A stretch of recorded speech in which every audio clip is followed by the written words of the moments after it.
What happened to all those names our grandparents once heard every day? Names that filled classrooms, workplaces, and family dinner tables now long vanished from the playground. Some sounded noble, some sounded tough, and a few, well, they were simply brilliant in their own old-fashioned way. If you enjoy rediscovering the Britain we grew up in, make sure to like the video and subscribe for more. So let's open the family album, dust off the old registry, and remember 20 forgotten British names you rarely hear today. Number 1. Doris. Once the height of glamour between the wars, and given a touch of sparkle by Hollywood's Doris Day, this name was everywhere in Britain.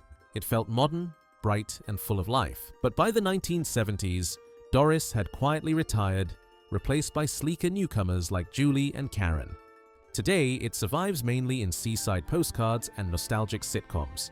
And yet, every now and then, a baby Doris appears, proof that even the most old-fashioned names can come back with style.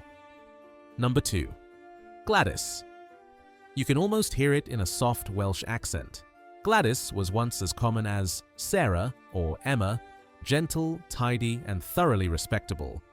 It reached its peak in the early 1900s and held strong for decades, but as time went on, people began to associate it with stern aunts and sensible shoes. Now it feels delightfully vintage, the kind of name that smells faintly of lavender and toffee. Number 3. Beryl. It sounds like a jewel because it is one. Beryl shone brightly in the 1930s and 40s, carried by women who worked hard, laughed loudly, and knew their worth. It's practical, tough, and unmistakably British, the name of someone who always had a handbag full of mints and a story to tell. Today, Beryl has faded from birth certificates, but not from memory. It's pure post-war Britain in a single word. Number 4. Gertrude. Serious, strong, and sensible. For Victorian parents, Gertrude carried weight. It meant spear of strength, after all. Nicknames like Gertie or Trudy softened it, but the full version demanded respect. By the 1950s, it had fallen out of fashion, sounding a little too stern for modern ears.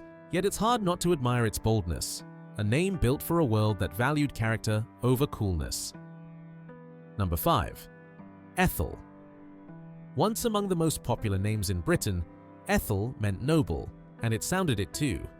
For middle-class families of the early 1900s, it was refined, elegant, and proper. But language evolved, and soon Ethel felt more like a lace doily than a debutante. By the 1950s, she'd retired from the baby books. Today, it's pure nostalgia, evoking wooden radios, sing-alongs, and family photos in black and white. Number 6. Hilda. Meaning battle, Hilda had grit written all over it. Popular in the early 20th century, especially in working-class Britain, it conjures images of women in headscarves running households and keeping calm through air raids. Hilda wasn't glamorous, but she was reliable, and perhaps that's exactly why the name deserves more love than it gets. Number 7. Mildred. A lovely contradiction, literally meaning gentle strength. Mildred was a name of quiet dignity, worn proudly by women across Britain, but post-war parents wanted something lighter, and Millie broke free as its own name, leaving poor Mildred behind.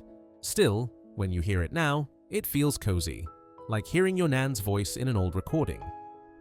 Number 8. Phyllis. Graceful and green. In Greek, it means foliage.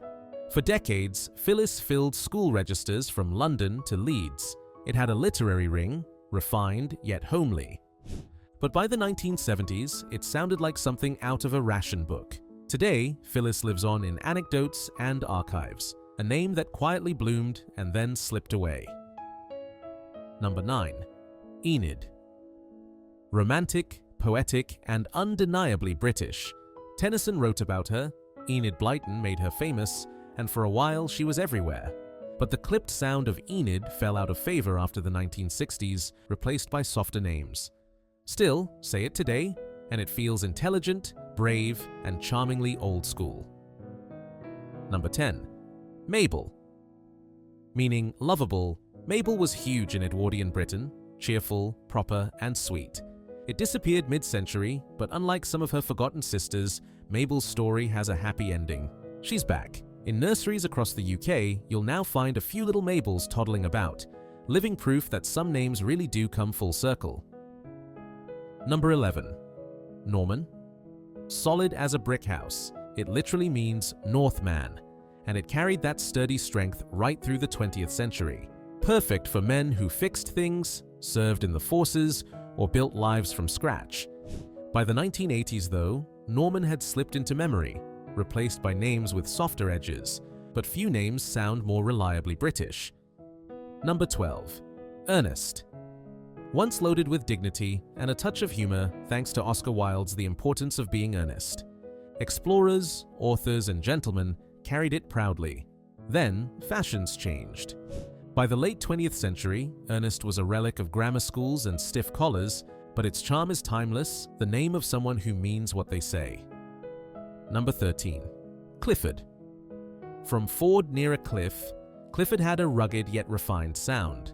It felt strong, dependable, and polite, the kind of name that shook your hand firmly and remembered your birthday.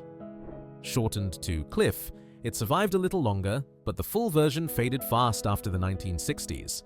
Still, few names sound more unmistakably British or more like they belong in a tweed jacket. Number 14. Leslie. A name that started as Scottish nobility and ended up across every British office and street. In the interwar years, Leslie was smart, versatile, and everywhere. But by the 1970s, short modern names like Lee and Neil took over. Still, Leslie has a warmth to it. You can picture the neighbor who always waved from his front garden. Number 15. Wilfred. Friendly and gentle. Wilf for short. Once a favorite for boys born between the wars, Wilfred carries a quiet decency that modern names often lack. It vanished for decades, but surprisingly, it's making a comeback. Perhaps we've started to miss names that sound, well, kind. Number 16. Cecil. Elegant, old school, and faintly aristocratic. Cecil belonged to poets, politicians, and the kind of men who owned libraries with fireplaces. By the mid-century, it was far too formal for a modern Britain of jeans and pop music. Now, it survives on theatre signs, parks, and a few grand old uncles, genteel and unbothered. Number 17. Horace. Scholarly and serious. Horace was the name of a gentleman who quoted Latin and never missed a train. It carried prestige in Victorian Britain, but sounded impossibly stiff by the 1960s. Today, it's rare but not forgotten. Every family seems to have known a Horace, always punctual, always polite, and always slightly bewildered by the modern world. Number 18. Edna. Simple, solid, and dependable, like a good cup of tea. For half a century, Edna was a household staple. Then softer names like Emma and Anna took over. But Edna still has charm, a quiet strength, like someone who knows every neighbor on the street. Number 19. Bertha. It once meant bright and famous, and for a while, it was. Victorian parents loved its confidence. Then somewhere along the way, Bertha became a punchline. By the 1970s, she was gone, remembered mostly in affectionate jokes or cartoon machinery. A fall from grace, but a memorable one. Number 20. Gwendoline. One of the most romantic names Britain ever produced. Soft, musical, and beautifully Welsh. It was the kind of name you'd find in old love letters or handwritten wedding invitations. By the mid-20th century, though, the nicknames Gwen and Wendy took over, and the full version slipped into history. But say it now, and you can almost hear the sound of a harp and a whisper of rose perfume. They weren't just names, they were voices, values, and memories woven into daily life. Each one tells a story about the Britain that shaped us. A Britain of tea breaks, handwritten letters, and neighbors who actually knew your name. So, tell me, did your family have a Doris, an Edna, or maybe a Wilf?